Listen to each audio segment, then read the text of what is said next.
Cutback for Vasilev, and Lukic! A banger of a strike for Jovan Lukic's first MLS goal! It's fallen out to Westfield! Oh, wow! He's nearly taken the roof of the net off! Philadelphia pounce again! Who gets his goal in his Union debut? The record signing, off and running in his first appearance for the club.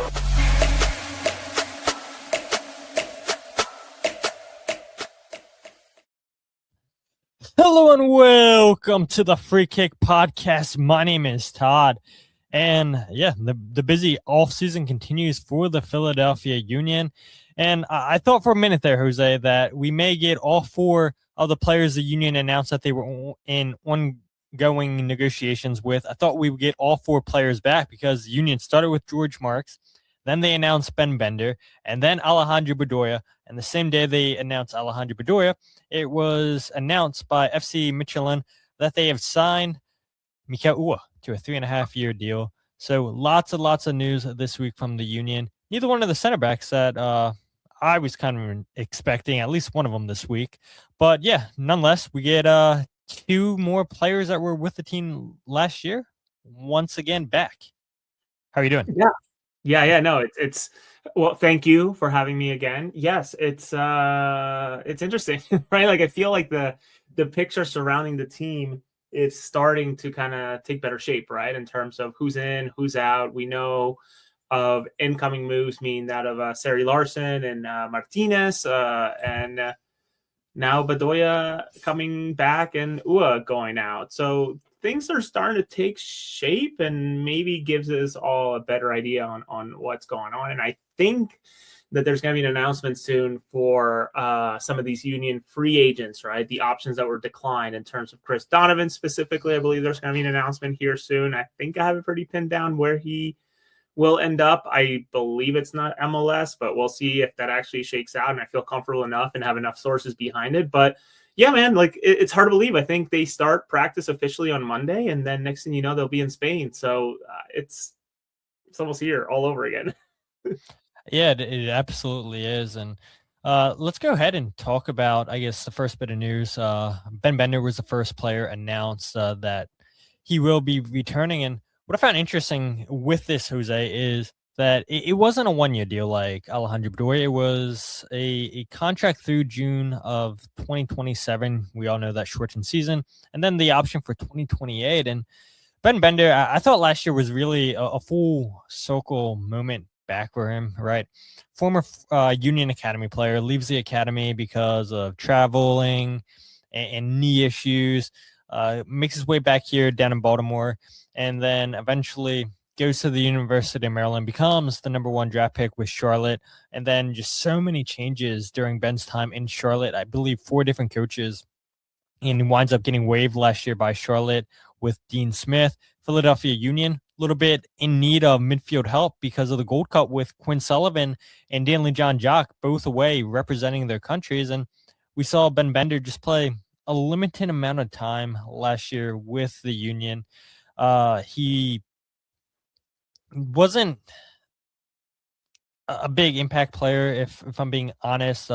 Played in 8 total matches, 4 starts, logging 344 minutes, didn't have a goal or an assist. He had 3 chances created, 6 successful crosses, 18 ball recoveries, and he won 44.7% of his duels. Nothing really eye-popping, in my opinion, watching Ben Bender last year. And again, I hate to be critical of a local guy, but I'm going to, if I'm being honest, Jose, I don't see how he fit with this team. I don't think he had the speed to play as one of the 210s. I don't think he had the defensive prowess to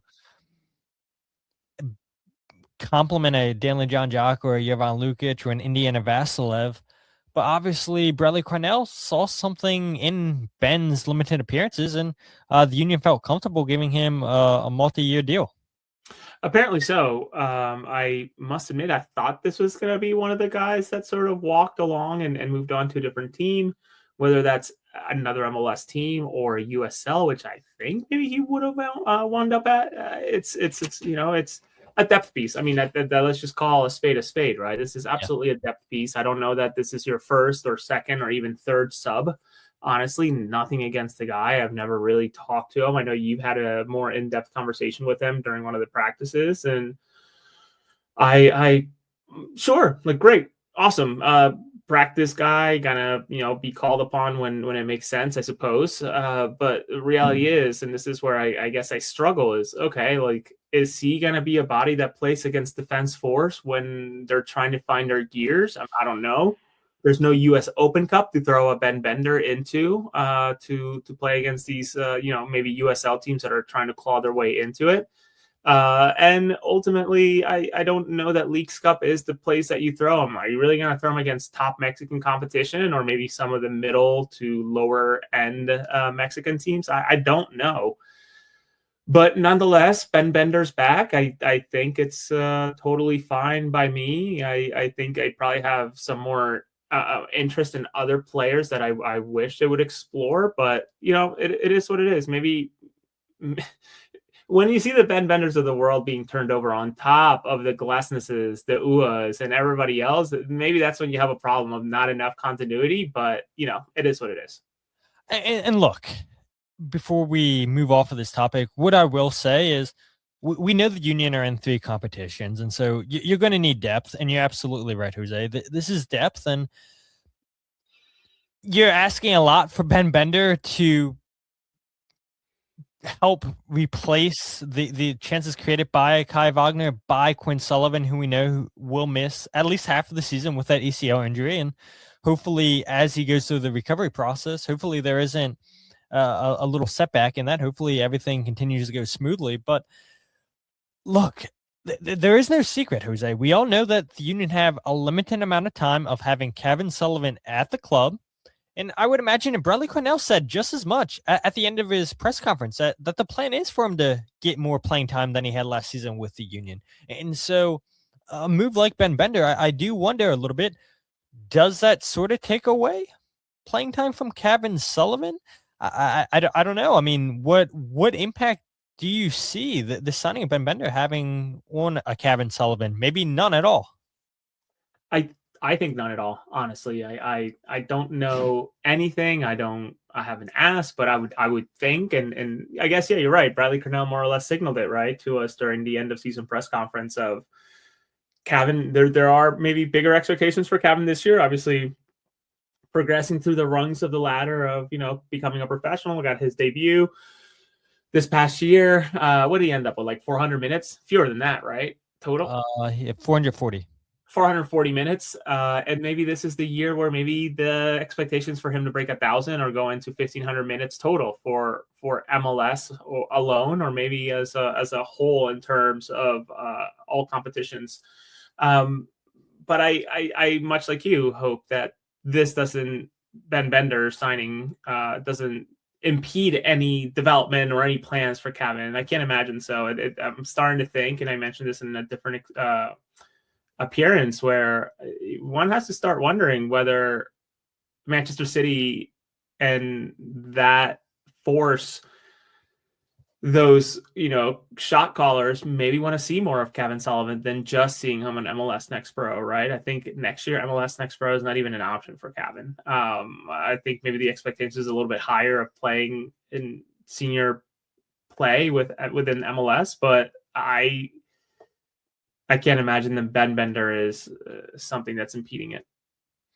Yeah, and it's something to keep an eye on. But let's go ahead and talk about Alejandro Bedoya returning back to the Philadelphia Union with a new contract through 2026, marking his 11th season with the Union, which is insane. I mean, the Union have been around for 17, 18 years now, and Alejandro Bedoya has been around for most of that time. Obviously joined the club back in 2016 from FC Nantes as a designated player. And when I think of the success that the Philadelphia Union have had, and I know we talked about the Jose Martinez's of the world, Kai Wagner and Jacob Glesnes, being a big part, some of the main reasons why the Union had playoff wins, why they made it to the 2022 MLS Cup final. But I look at Alejandro Bedoya as the player that was around for, okay, let's go ahead and be serious. Not that the club wasn't serious before his arrival, but it really signaled an intent that, okay, we don't want to be laughing stocks of MLS. Yes, we've lost some US Open Cup finals, but we're bringing in a player that has had multiple appearances for the national team and a player that went to the 2014 World Cup with the US. And here's our intent. We're going to make Alejandro Bedoya the face of the franchise. And to see him come back now for his age 38 season, 11th season with the Union, will be 39 during the season. But Bedoya's Philadelphia Union to me, and does it... I don't know. I mean, Bedoya's not going to play forever. And I was about to say, do you kind of feel like, you keep giving him these 1-year deals for as long as he wants it? But I don't know. I mean, you start thinking about players coming up through the academy, then you start coming in and thinking about, okay, taking away spots on the roster. But I don't know, Jose. Maybe it does feel a little bit. If Bedoya wants to keep playing, do you keep offering him those 1-year deals, which I feel like we've seen now the last 3-4 seasons? If you ask the Pablo Maurers of the world, who obviously are right now freelancing for everybody, the answer would be yes, right? I think it's his original piece when Bedoya didn't get more than a 30-second conversation with Ernst Tanner about returning. The whole opinion of the piece was that, players like Bedoya who have earned the right to be given the opportunity to say yay or nay, whether or not they want to continue and just continue to extend that carpet or that rope. I don't know, man. I don't want to retire the guy. Of course, we don't want to ever question that. And somebody had asked me, like, would you ever announce Bedoya's retirement? It's like, absolutely not. That's not one I touch from a million miles away. It's complete respect that he's earned it to announce it when it's anybody really has earned it to announce their own retirement, especially him being at the club for 11 out of its 17 years. I guess it's becoming now. It's incredible. But to your point, which I think is salient, what does this mean for a CJ Olney, right? What does this mean for some of these other guys who are genuinely vying for minutes? And that's saying that CJ is like, pro ready immediately now for MLS. Obviously had that short spell at Lexington. It did not work out. So not saying that he supersedes or jumps over Bedoya in the pecking order, but at some point it's you got to prepare for a farewell. And it seems like the can just keeps on getting kicked 365 days. And that's fine as long as everybody's on board and it doesn't feel like someone's overstaying their welcome. And I think one thing we can't forget, Todd, is that in this year more than ever, considering all the changes and the turnover on this roster, which I think is healthy, someone like Bedoya is the glue that kind of keeps it all together with the new pieces and the very few old pieces, I guess, at this point. It's Mbaizo and Blake, right, that are left from, and Bedoya, who are left from the 2022 team, right, that started, because Carranza's gone, Gastek's gone, McGlynn's gone. Was gone now? Yeah, it was gone. Like, it's unbelievable to think about how quickly this roster has changed from an MLS Cup runner-up position. So I'm okay with it. I'm most interested in seeing what the salary is for somebody of this age in this role. Last year, I think he was on $200 and some $1,000, if I recall, which there's obviously also the incentive or the subtraction when it comes to the salary cap for having that professional role, which is he's repeating on once again. But if I recall, it was 200 and some. I don't think it was. You're right. 204. 204. Yeah. So I hate that I remember that so well. So yeah, I mean, I don't know. Good for him and good for the club. And it feels like the welcome back Bedoya, or like one more Bedoya year, the level of celebration of it's starting to shrink a little bit too. Because you remember that very first year, it was just like a video blowout and tweets and images and stuff like that. And it seems like it's shrinking. So who knows how much longer this goes. Yeah, and you brought up a couple good points there, Jose, that I do actually want to touch on, because if I'm not mistaken, you were sitting next to me after the Union had clinched the Supporters Shield with Bedoya talking, and he was really happy with winning the Supporters Shield, but he made it known multiple times that his ultimate goal is MLS Cup. He told us that he wants MLS Cup so bad. That is the one trophy that he craves. And they were close, obviously, in 2022. Ran it back 2 more seasons.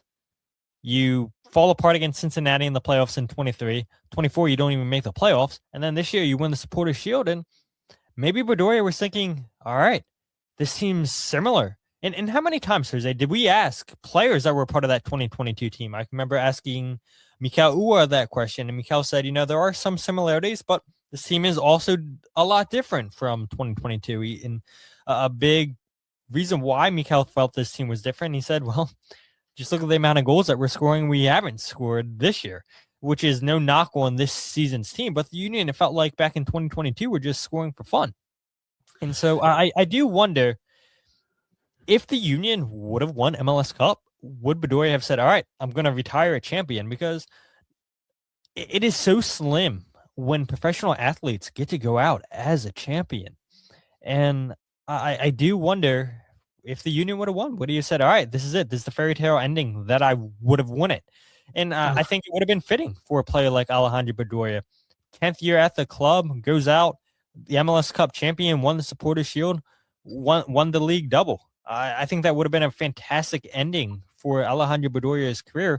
And then the second part that I want to bring up, yes, he'll continue his role as a player, but he's also going to continue in that player development and front office specialist role that he's held the last couple seasons, which, as you mentioned, Jose, will help the Union's budget charge. So that $204,000 that he was earning last season obviously wasn't all of a hit last year against the budget because of this role, the specialized role that MLS introduced a few seasons ago. But yeah, I do wonder if Bedoya would have, if the Union would have won MLS Cup, does he retire? Does he feel like, okay, look, yes, this is basically a brand new team. Yes, I know we're bringing back Danley and all that, but to me, it really feels like it's the turning of the Jim Curtin era.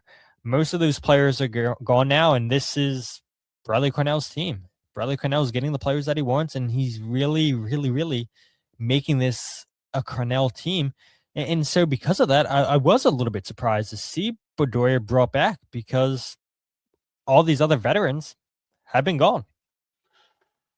Yeah, I wonder, had they won 2022, if the end of 2024 would have been it, right? A redemption year in 2023, which whatever. 2024, obviously not a great year. You don't want to go out that way. And you don't want to go out that way. So yeah, I don't know. Maybe 2025 would have been it, right? So who knows, man? I at this point, I am tired of counting one more year for Bedoya because I just don't know. And he's a smart guy. I mean, how many times did he mention statistics to us that he knew what he was doing, sharing statistics of with him on the field versus him off the field to the media, so we can relay it over to everybody via our writing or talking, etc. So savvy dude, that's for sure. So I do wonder. And the other, have we ever seen a deliverable of what this role actually accomplishes? No, I think the only thing that we've heard is just how valuable Bedoya is towards the younger homegrowns on this roster and getting them started in the professional career. But no, I don't think we've ever seen what he does exactly on the front office. Maybe it counts as more podcast appearances, because wasn't he on the Dupe this year? I genuinely don't know. Yeah, I don't. I mean, listen, and I'm not questioning or saying that he's not doing anything. That's not what I'm aiming to get out of this question. I'm just genuinely curious. I'm sure there's a measurable way for the league to allow this, right? Because it is a benefit to have this position and the counting, or I guess not counting, being able to subtract away from the budget hit. So I wonder what the deliverable is for something like this to validate the incentive. So I wonder if that's a question for him at some point. Again, I don't know how to ask it because I think he's going to feel like I'm coming after him, but genuinely curious, like what is it that you deliver to the club through this role? So he's back. We'll see if that happens again in December, January 2020. Scary to say, 2027.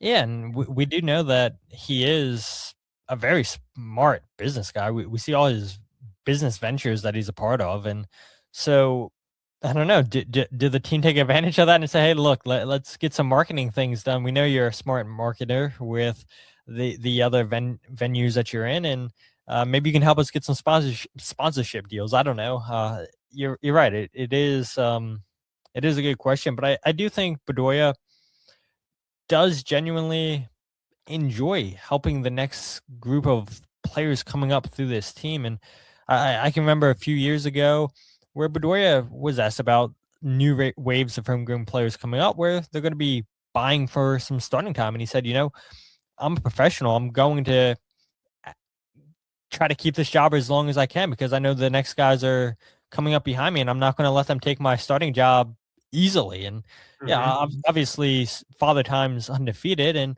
Bedoya's role on the field has become less and less. But don't forget, I mean, there were some special moments last year, that Chicago game when he played as a right back and shut down Bamba.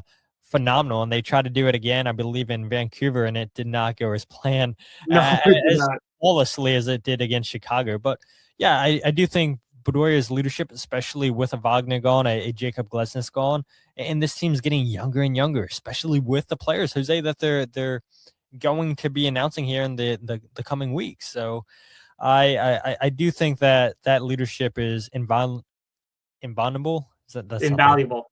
invaluable for the Philadelphia Union and Bradley Cornell. But let's go ahead and talk about the last bit of news, and that is Mikael Uhre officially departing the Union. We do know that he was out of contract at the end of the season, and the club announced that they were in contract negotiations with Uhre. There was no way they were going to bring him back in 2026 on a DP deal. There's just no way.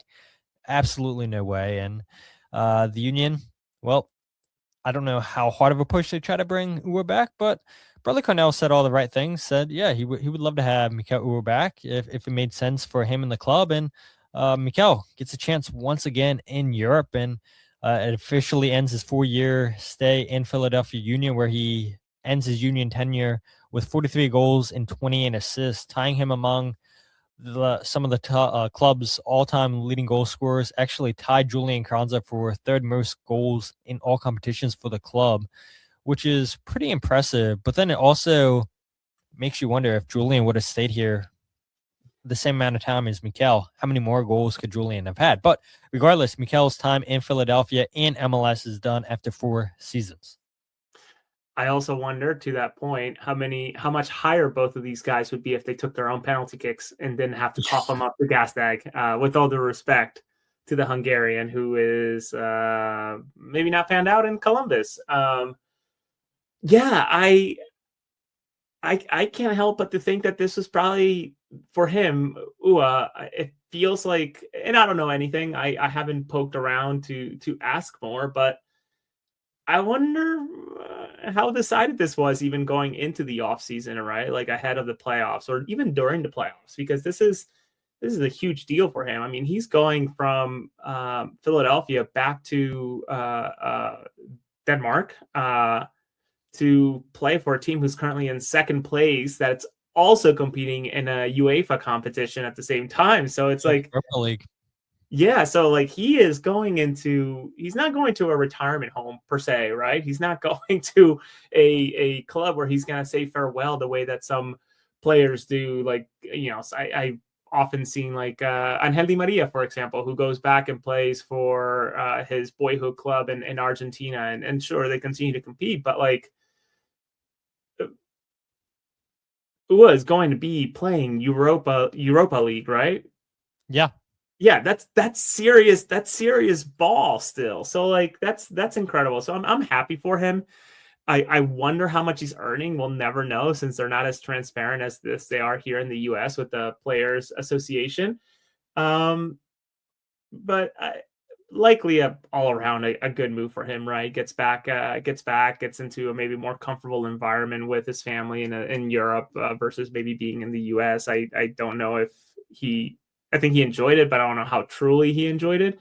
But I felt like he was more often than not underappreciated for Yeah, everything 100%. that he did for the club. And I think revisionist history and will come through on this one. And more often than not, I think people will say how great he was. And I think people were saying that here towards the tail end of his stay versus, the streakiness that he would go through. But it was so difficult to break through that because in 2022, all those, the trident, as we called it, with Gastak, Carranza, and Ua, they were taking turns getting hot. And the reality is that's what you want, 49 goals between the three of them. 49. That's unbelievable. I mean, I remember seeing the Athletic put, I think they used to, I don't know if they do it anymore, but the effectiveness of DP players per club, and the Philadelphia Union were ranked pretty high, if not number one, in the effectiveness for what they were paying. So incredible stuff. And again, vote of confidence of what the Union do in terms of scouting. And sure, Bromby at the time was, and even now is not like a hidden club. So they brought a pretty good player who was tearing it up, and now he's getting his chance to go back home and continue to compete at the highest level of football. Again, playing Europa League ball is no joke. So congrats to him. Yeah, it's a huge honor to go back to Europe. It's a huge honor to go back and to play European soccer. And I was trying to look it up here real quick, Jose. I know for sure the trio of Carranza, Ua, and Gazdag were in the top 5 all time leading goal scorers for a trio in a single season with 49 goals. I forget exactly where that ranks. I was trying to pull up some old tweets, but yeah, apparently I tweet about Julian Carranza way too much, so I can't find where they ranked, and I'll have to go through the MLS history books at some time. But I know for sure those 3 players were in the top 5 all time in MLS during a single season for a trio to score 40 or more goals. But yeah, I think you're right, Jose. I think Mikael Uhre was underappreciated by this fan base, and I think a lot of that was because of the streakiness. But if you look at it, his first 3 seasons, Jose, he finished in all competitions with 10 plus goals. This was the only season where he didn't get 10 goals, and in my opinion, that's pretty good value for any striker. And look, I think maybe the expectations were a little bit higher because he was a designated player and the transfer fee that the Union paid. But let's also not forget that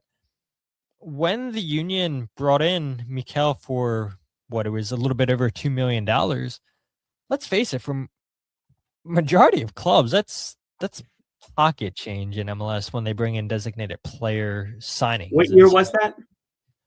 2022, the Union had signed Ua. Gotcha. And so when they had brought him in from Brøndby, he was coming off of their all-time leading on their leading goal scorer during that season. I believe he had 19 goals. And so, yeah, the Union looked like on paper they were getting a striker that could score plenty of goals. And he had 13 goals in MLS in his debut season. And then obviously doesn't get close to that number again, but for 3 straight years, he did in all competitions finish with 10 plus goals. And this was the only other season that he did not. But in 4 years, you score 43 goals. That's pretty good. And to your point, Jose, he's not taking penalty kicks. And if he was taking some of those penalties, if a Julian Carranza is taking some of those penalties, well, they're going to be higher up on that list. And Daniel Gazdag, yeah, I'm going to have to give up some of those goals. And I'm sure he still finishes as the leading goal scorer. But yeah, the numbers, I think, look even more impressive for Carranza or if you give them the penalty kicks. But yeah, I think Mikael Uhre should be remembered fondly here in Philadelphia, but it really does feel like it's a turning of the page for the striker force, where the only striker returning next season from last year's team is Bruno Damiani. And yes, you have Marcus Anderson, but he spent all season with Union too. You have Sal Levis and Eddie Davis, but again, they played primarily with Union too. And so it really does feel like a whole new striker group this year for the club. It absolutely does, and I'm so intrigued to see again how. And I'm very high on him, Alado and Damiani. What they conjure up this year, and Are they done? I don't know. Are they bringing more people in? I'm not sure, frankly. But just that 1-2 punch of Alado and Damiani is going to be so fascinating to see. And the versatility that Ua brought, especially as a substitute. And it's such a bummer that it's weird to say it's such a bummer he was earning so much, because what he brought off the bench was unbelievable, but it was just so expensive because of the designated player role. We saw it against Colorado, right? He comes off the bench and wins the Union of the game, scoring a brace. Yeah, it's if they could have made it work with a TAM deal, maybe a little, something great. But the reality is that who knows, did Ua ever really want to stay, or was his mindset on going back to Europe? And I hope he's happy ultimately. And I haven't watched too many interviews. All the interviews that I saw of him now that he's over there are all in a different language. And frankly, I'm not sure that I'm trusting ChatGPT or Gemini or any of these tools to properly translate something like that. But I trust that he's happy. I mean, he's back in an environment he knows. Yeah, and I mean, again, take it with a grain of salt, like you just said, using Google Translate. When he was talking about returning back to Denmark and joining Midtjylland, who you had mentioned second in the Europa League, and they're second in the league, and he's joining a team that doesn't need any help scoring goals. 48 goals scored in the Danish Superliga, which is the most in the league this season. But Mikael Uhre had said, quote, "I want to win as much as possible and play as much European football as possible. I have previously felt the feeling of becoming Danish champion and playing in the Europa League, and it's something that I really want to try again," end quote. And then he just talked about how his time in Philadelphia, coming back to Denmark, he's not the same player because MLS, he had to play in tighter spaces, and he believes that makes him a better player. And so, again, I guess the last point that I'll make, Jose, is, and I put out a tweet on this, is I wanted to tweet this out after the Leeds United versus Newcastle game, but then I never came around to it. And I'm kind of glad that I put it out when I did, because I think this is an example. The latest example we have is with Brendan Aronson, that players' development is not a straight line, Jose. It's up and down. It's it's a different peaks and valleys. And in Brendan Aronson, you see all the love that he's getting. He scores a brace against Newcastle, scores a goal against Manchester United in the previous game, and now the Leeds fans love him. And I remember when he first joined, they hated him, and they said, "Oh, what a waste! And he's an American; he doesn't know what he's doing." And then he goes out on loan, and then he comes back to the club, and look at his second half of the season with Leeds, genuinely one of their best players. And I think a lot of credit has to go to Philadelphia Union, Jose. They are constantly doing right by their players. They are putting them in environments that eventually lead to opportunities, whether it be in Europe, South America, like Jose Martinez playing with a big club like Corinthians, where Jose Martinez can't stop winning trophies down in South America. And sometimes it's not directly Union, European move, South American move. Sometimes it's Union to MLS club, but then eventually that player makes it to Europe, like a Austin Trusty, like a Jamiro Montero. But the foundation matters, Jose. And I understand, I get it, why the fans are upset whenever the club sells players or chooses not to resign them. But when you have players like Mikael Uhre going to Midtjylland, big club, having a fantastic season, Kai Wagner, beautiful debut with Birmingham City, that sends a powerful message. It makes players want to sign with the Union.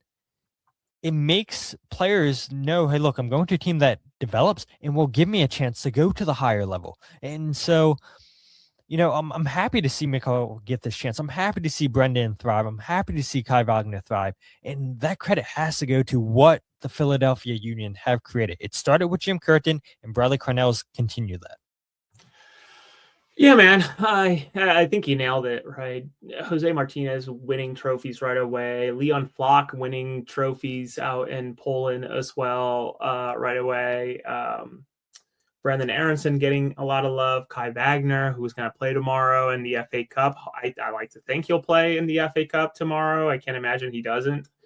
Obviously getting a lot of attention and turning heads right away. So they're not going to lesser clubs. I don't know if that's really coming across to people, right? They're jumping to equal, if not better, competitions. Even if they're going to Mexico or elsewhere, they're still upgrading to different places. And again, there are very few clubs in this world that can actually be buyers and not sellers the way that 90%, 95% of clubs around the world have to be.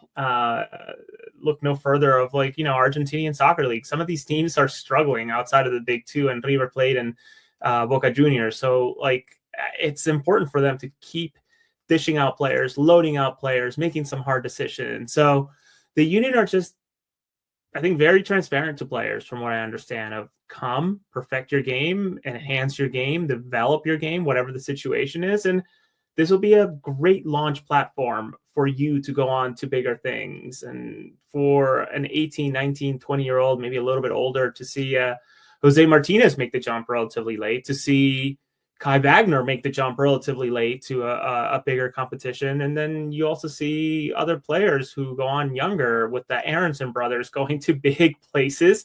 Julian Carranza go to a really big place. It likely wasn't the right place for him, considering the path that it took. But as you said, it's not linear. It's never linear. But the fact is that the Union are just really doing a good job of pushing these players along when it makes sense. And I think it's also easy for people on the outside to see it at face value versus really understanding what's happening behind the scenes and how much the players and the agents may be pushing for some of this stuff versus what the club actually wants to do. And word spreads, right? And if the club was to get in the way of players and moves, the reputation is not good. And I think, once again, that travels, and it becomes increasingly difficult for clubs that do that sign top players. So I don't know. It's a push and pull. And I said it in that same appearance I mentioned earlier. I think the toughest thing for the Philadelphia Union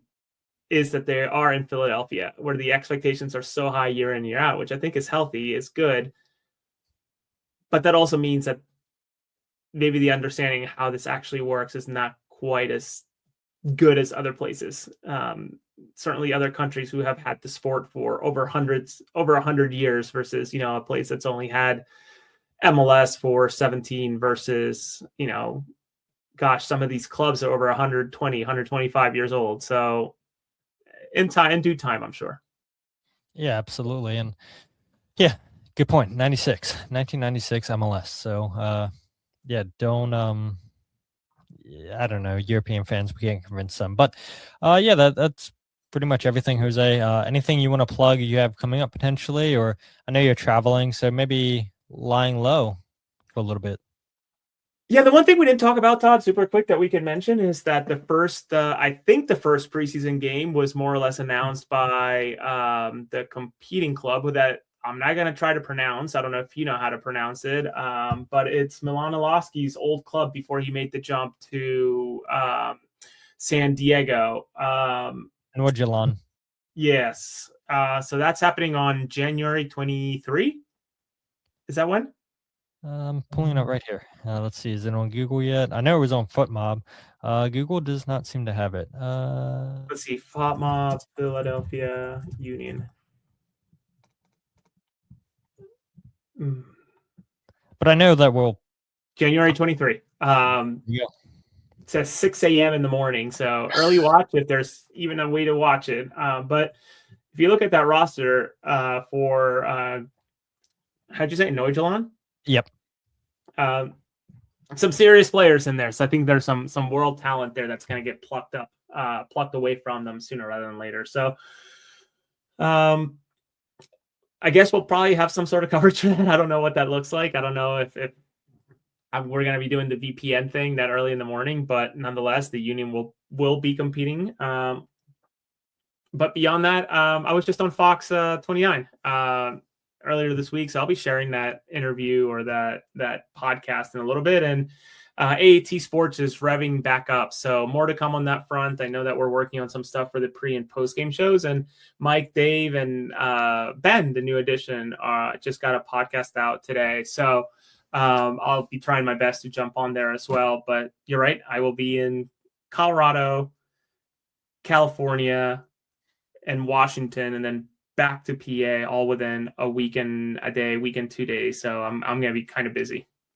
Yeah, busy, and yeah, you can catch him at Jose or Nunez 91 on Twitter.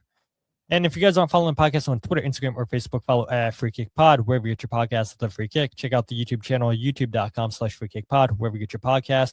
Make sure to check out the goals breakdown videos while you guys can. And the podcast is live every single episode, so make sure you check it out on there as well if you guys want to see our two ugly mugs. And if you guys want to check out my writing on Substack, and you can also check out the goals breakdown video or the podcast, go to thefreekick.substack.com. Like Jose, yeah, it's definitely going to be busy with myself traveling the following week. So yeah, I mean, if there is important stuff, we'll find a way to get something quick recorded, kind of like today's episode. And hopefully you guys enjoyed it. Do have some potential things in the work that hopefully we can get done and get you guys super excited for that, Todd. Let's hope it happens, man. I actually got a response back. I think it's I think we'll be recording something special on Tuesday, something very special for all of you on Tuesday. Let's go. So love to hear it, and I know this fan base will cherish that. So that's pretty much everything. I think they're gonna lose their mind, Todd, honestly. Yeah, I mean, it's not Jim Curtin. It's not Jim. Let's just say that it's not Jim Curtin. Not Ernst Tanner. Some people might be thinking Ernst Tanner too. Not Ernst Tanner. No. But that's all I'll say on that. You guys can figure out what we're talking about. But until then, my name is Todd, and this is the Free Kick Podcast.